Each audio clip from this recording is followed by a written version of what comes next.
Praise the lord. ఈరోజు కీర్తనల గ్రంథం 27వ అధ్యాయాన్ని చదువుకుందాం. యెహోవా నా వెలుగు, నా రక్షణ. ఎవరికైనా నేనెందుకు భయపడాలి?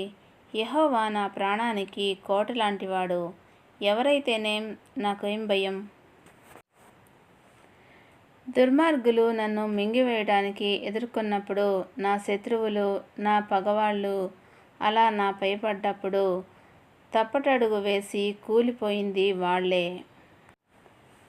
ఒక సైన్యం నాకు విరోధంగా దండెత్తి వచ్చినా కూడా నా గుండెలు అదరవు.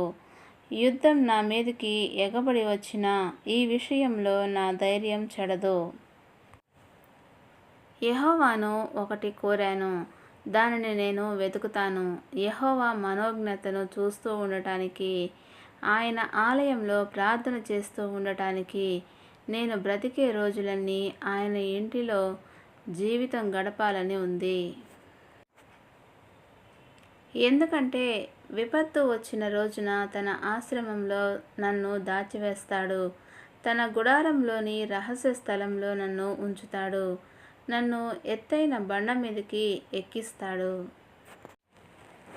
నా చుట్టూరా శత్రువులే, కానీ ఇప్పుడు వాళ్లకు పైగా నేను తలెత్తుకునేలా చేస్తాడు.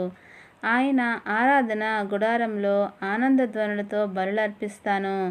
యెహోవాకు పాటలు పాడుతాను, సంకీర్తన చేస్తాను.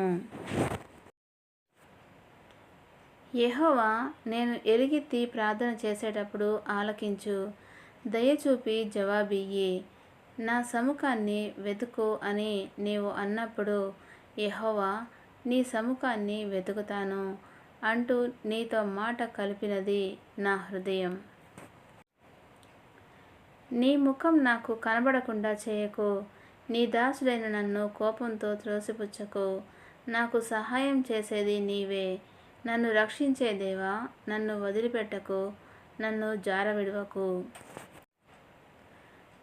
నా తల్లిదండ్రులు నన్ను విడిచిపెట్టినా యెహోవా నన్ను చేరదీస్తాడు.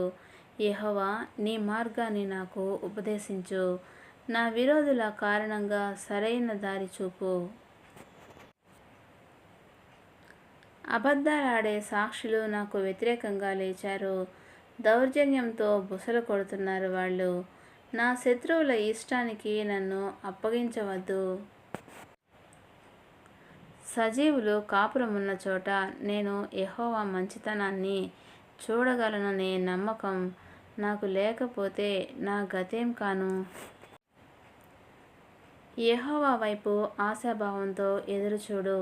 స్థిరంగా ఉండు, హృదయంలో నిబ్బరంగా ఉండు. యెహోవా వైపు ఆశాభావంతో ఎదురుచూడు.